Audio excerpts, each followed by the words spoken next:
Catus Maximus here. Sorry I didn't get a video yesterday. I try to do it every day, but my goodness, it's sometimes it doesn't work out. We have a Harbor Freight Icon, 3 foot, 36 inch, 3/4 inch drive, breaker bar, chrome vanadium. Actually, when I went into the store, they didn't even have a section on the shelf. This was just sitting in a cart, and I noticed, oh wow, it's an Icon. I asked them how much it was. I didn't have a special coupon that works on Icon, so I paid 90 bucks for it. And it's one of the most expensive hand tools I've ever purchased from Harbor Freight. Now, this Icon bar is really not so bad. They do have Icon stamped down here. They're a traditional handle. I still wish they wouldn't have quite such a sharp edge down there. And this is the B436. It does look pretty nice. I closely inspected this, looking way down the rod here, and if we twist this around, I think you can still get a pretty good angle.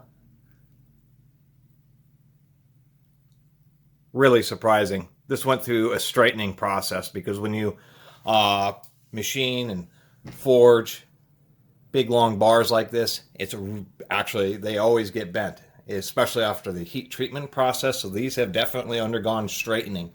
And that was one of the reasons I decided to go ahead and go for it, because it is Taiwanese made, and I just said, wow, I can't believe they got a 36-inch breaker bar to be as straight as this one is. If we look at the head, I do like the way it's designed. It looks just like the snap-ons with the, the big rounded portion. I like the fact that there isn't much clearance here. They made the forks just a little bit shorter so they have a bit more rigidity. Pretty large hex screw in there. And indeed, they did do it right. The hex screw is measured correctly, so it does come flush and engages all those threads. The one thing that was concerning me is it is pretty heavy duty, but I thought these forks maybe could be a little bit thicker, but I measured right across from the precipice to this surface here.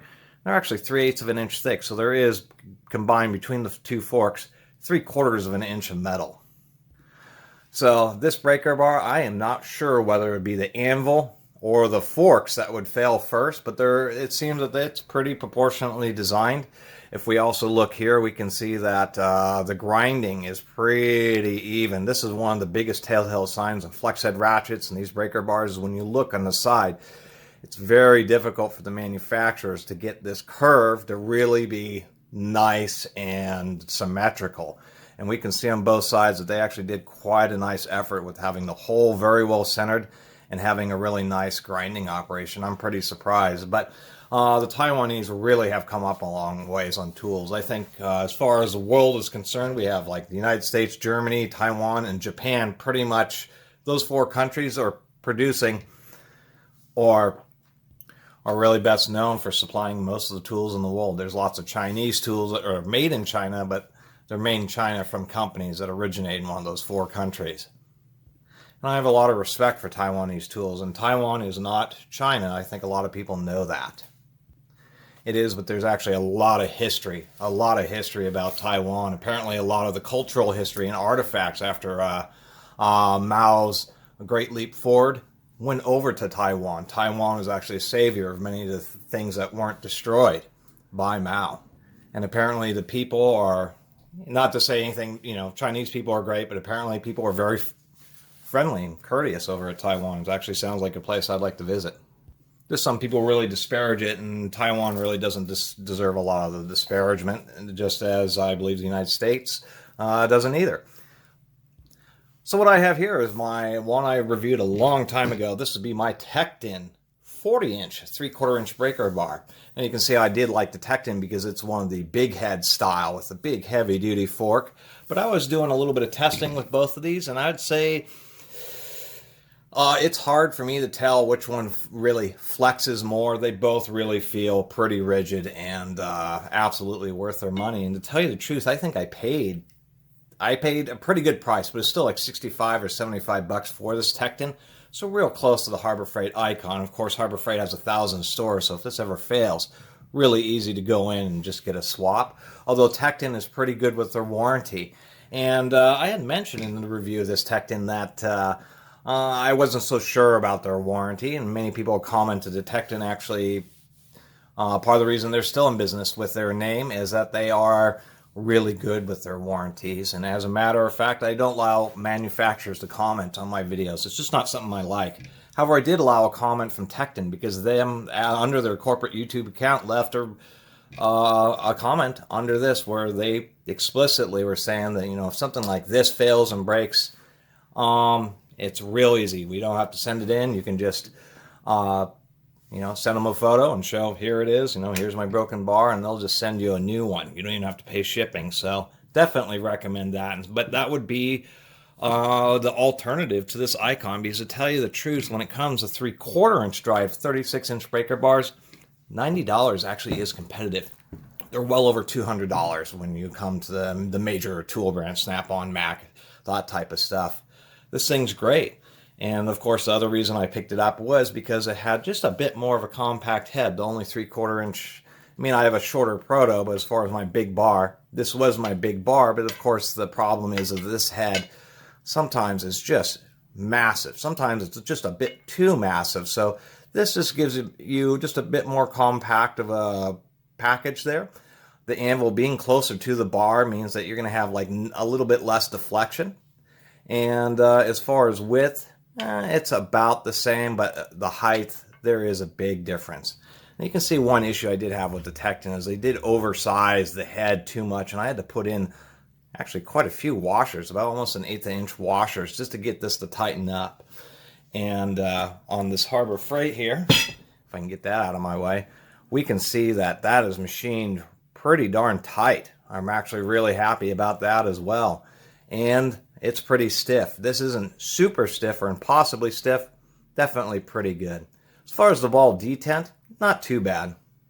It is a little bit stronger than the Tecton. I'm always an advocate, especially when you're coming into 3/4 inch and even 1-inch drive, of manufacturers trying to put in dual ball bearings, dual retention, just because most 3/4 inch sockets you don't need to, but there are some sockets like this double deep socket. These types of sockets can weigh pounds of steel, and when you're using them or with an extension, you really want a strong detent to keep it from falling off. But this really isn't too bad at all with either sockets like that, or we have a semi-truck lug nut socket. This is a 1.5 inch with a 13/16 spud nut square, but you can see this socket just has a huge amount of steel. It's a deep well socket that weighs almost as much as this giant one, and really works pretty nice. I'm actually pretty satisfied with the ball detent.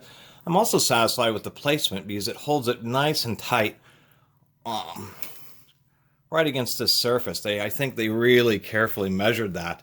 And the reason I bring up that point is, even though I like the Tecton, I think they could have done a little bit better of a job on that, because of course when we put on the socket, you can see it's still kind of hanging off the anvil a little bit. And that's makes it just a touch weaker, just adds just a little bit more stress right there, versus you put this down. These are difficult to deal with because these bars weigh like 5 pounds plus, and they're long, versus something like this, where when you put it on, it's nice and tight and flush. And I actually like the way it feels. So anyway, there's probably an excessively long video about this Harbor Freight 3/4 inch breaker bar. But of course, this is the Catus Maximus channel where we don't do 30-second videos. Overall, you know, with the Harbor Freight warranty, I think I would probably, I mean, I bought it, and I probably recommend this, to tell you the truth. As far as a lot of the Icon tools, some of them, you know, like the sockets, I'm not so sure about. I saw that they stocked a bunch of the impact stuff. But this is a nice, huge breaker bar, the largest breaker bar Harbor Freight has ever sold, to tell you the truth. And when I was picking this up, they have their planograms. Employee left us a couple of the planograms on the cart, showing what the shells are supposed to look like. And there's a whole slew of Icon tools coming. They're coming out with everything, you know, hex sockets, star sockets, etc.